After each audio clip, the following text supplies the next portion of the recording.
ಬೇಡ. ಈಗಾಗಲೇ ನೀವು ನನಗೆ ತುಂಬಾ ಹೆಲ್ಪ್ ಮಾಡಿದ್ದೀರಾ. ನಾನು ನಡ್ಕೊಂಡೇ ಹೋಗ್ತೀನಿ. ಮೊದಲೇ ದಾರಿ ಸರಿ ಇಲ್ಲ, ಆಮೇಲೆ ಅವತ್ತಾದಂಗೆ ಆಗ್ಬಿಟ್ರೆ? ಪರವಾಗಿಲ್ಲ, ಸುಮ್ಮನೆ ನಿಮ್ಗೆ ಯಾಕೆ ತೊಂದರೆ? ಇದ್ರಾಗೆ ತೊಂದರೆ ಇಲ್ವಂತು. ಬನ್ನಿ.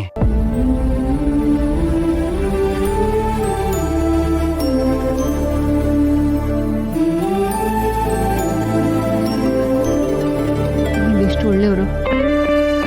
ಅಲ್ಲ, ಹೋಗಿ ಹೋಗಿ ಅವ್ರ ಹತ್ರ ಯಾಕೆ ಕೆಲ್ಸಕ್ಕೆ ಸೇರ್ಕೊಂಡ್ರಿ?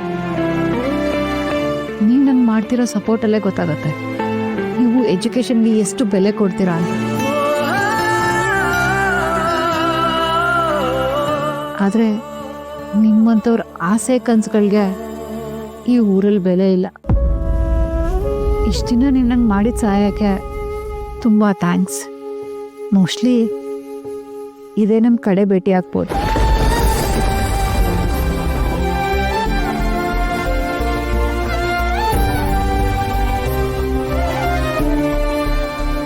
ಯಾಕೆ ಟೀಚರವ? ನಮ್ಮಿಬ್ಬರ ನಡುವೆ ಕೊಂಡಿ ಆಗಿರೋದು ಆ ಸ್ಕೂಲ್ ಒಂದೇ. ಆ ಸ್ಕೂಲ್ ಏನಾದರೂ ಮುಚ್ಚೋದ್ರೆ ಈ ಊರಿಗೆ ನಾನು ಯಾಕೆ ಬರಲಿ ಹೇಳಿ?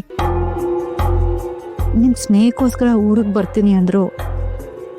ನಾಳೆ ನಾನು ಮಾಡಬೇಕಾಗಿರೋ ಪ್ರಯತ್ನ ಮಾಡಿದ್ಮೇಲೂ ಮಕ್ಕಳು ಸ್ಕೂಲಿಗೆ ಬರಲಿಲ್ಲ ಅಂದರೆ ಆ ಭುವನೇಶ್ವರಿ ಅವರು ಈ ಊರಿಗೆ ಕಾಲಿಡಕ್ಕೆ ಬಿಡಲ್ಲ. ಮೋಸ್ಟ್ಲಿ ಈ ಊರಿನ ಋಣ ಇಷ್ಟೇ ಅಂತ ಅನ್ಸುತ್ತೆ.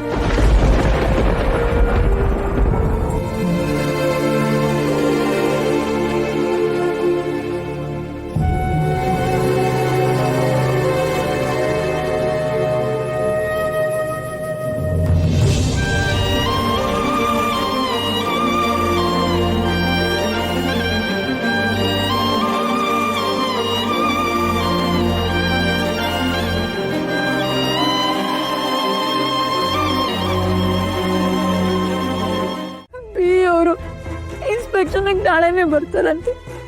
ಅದೇ ಆ ಭುವನೇಶ್ವರಿ ಮಕ್ಕಳನ್ನ ಎಲ್ಲಿ ಬಚ್ಚಿಟ್ಟಿದ್ದಾಳೆ ಅಂತಲೇ ಗೊತ್ತಿಲ್ಲ. ನಾಳೆ ಮಕ್ಕಳು ಸ್ಕೂಲಿಗೆ ಬರಲಿಲ್ಲ ಅಂದ್ರೆ ಪರ್ಮನೆಂಟ್ ಆಗಿ ಈಗ ಬಿಡ್ತಾರಪ್ಪ. ಆ ಸ್ಕೂಲ್ ಮುಚ್ಚಿದ್ರೆ ನೀನ್ಯಾಕೆ ಕಣ್ಣೀರ್ ಹಾಕ್ತಿದೀಯಾ? ಅಮ್ಮ, ಮಕ್ಕಳು ಭವಿಷ್ಯ ಹಾಳಾಗೋಗುತ್ತಮ್ಮ. ಸ್ಕೂಲ್ ಮುಚ್ಚೋದ್ರೆ ಹೋಗ್ಲಿ ಬಿಡು, ಮುಚ್ಚೋದ್ರೆ ನಮಗೂ ನೆಮ್ಮದಿ. ನೀನ್ ತಡವಾಗಿ ಬರೋದು, ನಿಂಗೋಸ್ಕರ ಕಾಯೋದು ಎಲ್ಲ ತಪ್ಪತ್ತೆ. ಓ, ನೀನ್ ಯಾಕೆ ಇಷ್ಟು ಓವರ್ ಆಗಿ ಆಡ್ತಿದ್ಯಾ? ಆ ಸ್ಕೂಲಲ್ಲೇ ಪಾಠ ಮಾಡ್ಬೇಕಾ? ಬೇರೆ ಸ್ಕೂಲಲ್ಲಿ ಪೋಸ್ಟಿಂಗ್ ಸಿಗುತ್ತೆ ಬಿಡು. ನೋಡು, ನಾನು ಕೆಲಸ ಮಾಡಕ್ಕೆ ತುಂಬಾ ಸ್ಕೂಲ್ಗಳಿದೆ, ಆದ್ರೆ ಆ ಊರಿನ ಮಕ್ಕಳಿಗೆ ಓದಕ್ಕೆ ಅಂತ ಇರೋದು ಅದು ಒಂದೇ ಸ್ಕೂಲು. ಆ ಸ್ಕೂಲ್ಗೆ ಬೇಗ ಬೀಳ್ಬಾರ್ದು. ಖಂಡಿತವಾಗ್ಲೂ ಆ ಸ್ಕೂಲ್ ಬೇಗ ಬೀಳ್ಬಾರ್ದು. ಈಗ ಸಮಾಧಾನ ಆಯ್ತಾ ನಿನಗೆ? ಹೆಂಗೋ ನೆಮ್ಮದಿಯಾಗಿದ್ವಿ, ಎಲ್ಲಿಂದ ಬಂದು ಒಕ್ಕಿಸ್ಕೊಂಡೆ ನೀನು? ಕೊನೆಗೂ ನಮ್ ಕೆಲ್ಸ ನುಂಗಿ ನೀರ್ ಕುಡ್ದಲ್ಲ, ಒಳ್ಳೇದಾಗುತ್ತಾ ನಿಂಗೆ? ಅಲ್ಲ, ಯಾಕೆ ಇಷ್ಟು ಬೇಗ ಹೋಪ್ಸ್ ಕಳ್ಕೊತಾ ಇದ್ದೀರಾ? ಸಾಕ್ ಸುಮ್ನಿರ್ರಿ. ಯಾರೋ ಶಿಕ್ಷಣ ಇಲಾಖೆಗೆ ಕಂಪ್ಲೇಂಟ್ ಕೊಟ್ಟಿದಾರಂತೆ ಈ ಊರ್ ಸ್ಕೂಲಲ್ಲಿ ಮಕ್ಕಳೇ ಇಲ್ಲ ಅಂತ. ಇಲ್ಲಿರೋ ಟೀಚರ್ಸ್ ಎಲ್ಲ ಕೆಲಸ ಮಾಡದೆ ಬಿಟ್ಟಿ ಸಮ ತಗೊಂತಿದ್ರನ್ನು ದೂರ ಹೋಗಿದ್ಯಂತೆ. ಈಗ ಅವರು ತಪಾಸಣೆ ಬರ್ತಾರೆ, ಈ ಸ್ಕೂಲ್ ಬಾಲ್ ಆಗ್ತಾರೆ, ನಮ್ ಕೆಲ್ಸಿನ ತೆಗಿತಾರೆ. ನಾವ್ ಎಲ್ಲಿ ಹೋಗ್ಬೇಕು?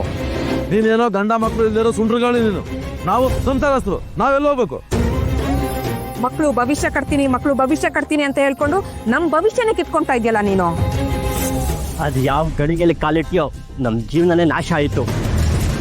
ನಾನು ಬಡ್ಕೊಂಡೆ ಆ ಭುವನೇಶ್ವರ ಅವನ್ನ ಎದುರಾಕೋಬೇಡ ಅಂತ ಕೇಳ್ದೆ ನನ್ನ ಮಾತನ್ನ. ಅವ್ರನ್ನ ಮೀರಿ ಈ ಸ್ಕೂಲ್ಗೆ ಒಂದ್ ಮಗು ಅಲ್ಲ, ಒಂದು ಸೊಳ್ಳೆ ಕೂಡ ಬರಲ್ಲ. ಅಲ್ಲ, ನಾನು ಸಾಕು ಸುಂದರಮ್ಮ, ಈಗ ಮಾಡಿರೋದ ಸಾಕು. ನಾನೇನೋ ಇಲ್ಲಿ ಬರೋ ಆಫೀಸರ್ ಕೈಯ ಕಾಲ ಹಿಡಿದು ಬೇರೆ ಕಡೆ ಹಾಕ್ಸ್ಕೊತೀನಿ. ನೀನೇನ್ ಮಾಡ್ತೀಯಾ?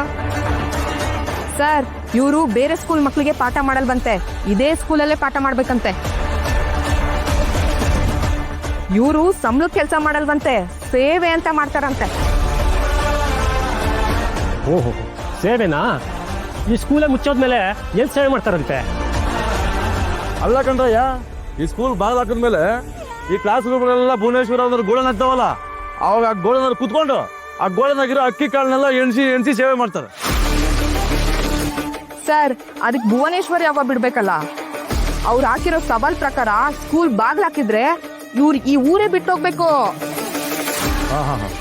ಏಳು ಪುಣ್ಯಾತ್ ಗೀತಿ ನಮ್ಮ ಗುಡಿಸಿ ಗುಂಡಾಂತರ ಮಾಡೋದು ಅಂತಾರಲ್ಲ ಹಂಗ್ ಮಾಡ್ಬಿಟ್ಟಲ್ಲ ನಮ್ಮ ಜೀವನನ. ಸರ್ ಇವ್ರ ಹತ್ರ ಮಾತಾಡಿ ಏನು ಪ್ರಯೋಜನ? ನಮಗೂ ಈ ಸ್ಕೂಲ್ ಋಣ ಮುಗೀತು. ನಮ್ಮ ಲಗೇಜ್ ಪ್ಯಾಕ್ ಮಾಡ್ಕೊಂಡು ನಾವು ಹೋಗೋಣ. ನಾನೇ ತೋರ್ಸ್ಬಿಟ್ನಲ್ಲಪ್ಪ, ಈ ಡೋಟಾಗೋಯ್ತು.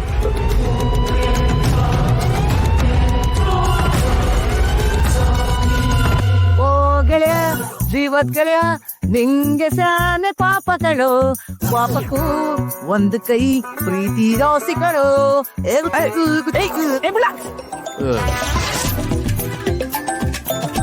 ಅಣ್ಣ ನಮ್ ಕೋವಿ ಫೋನ್ ಮಾಡ್ತಾವನೆ. ಏನಂತ ಕೇಳ? ನಾ ಬಿಜಿ ಒಂದು ನಿಂಗೆ ಮಾತಾಡು. ಹೇಳಕ್ಕವಿ ರುದ್ರಣ್ಣ, ಪೊಲೀಸ್ನವರು ನಿಮ್ ಗೋಡನ್ ಕಡೆ ಹೊಂಟವ್ರೆ. ಅವ್ರು ಯಾಕಲ ನಮ್ಗೆ ಗೊತ್ತಂತ ಬಂದವರು? ಬೇರೆ ಎಲ್ಲ ಹೋಯ್ತಿರ್ಬೇಕು, ಹೋಗ್ಲಿ ಬಿಡ್ಲಾ?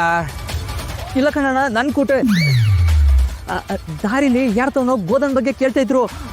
ಜೀಪಲ್ ಬತ್ತವ್ರೆ. ಹಂಗ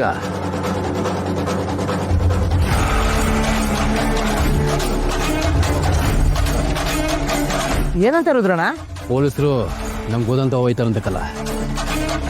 ಓ ಹಂಗಾರೆ ಐಕಳಲ್ಲೇ ಅವ್ರಿಗೆ ಅಂತ ಪೊಲೀಸ್ನವ್ರಿಗೆ ಯಾರೋ ದೂರು ಕೊಟ್ಟಿರ್ಬೇಕು. ನಮ್ಮ ಹಳ್ಳಿನಾಗೆ ನಮ್ಮ ಮೇಲೆ ದೂರ ಕೊಡೋ ಬಡ್ಡಿ ಇದ್ದ ಯಾರಲ್ಲ ಅವನೇ? ಅಷ್ಟು ಧೈರ್ಯ ಯಾರಿಗ್ಲೈತೆ? ಇನ್ಯಾರು? ಆ ಟೀಚರ್ ಮನೆ ಇರ್ಬೇಕು.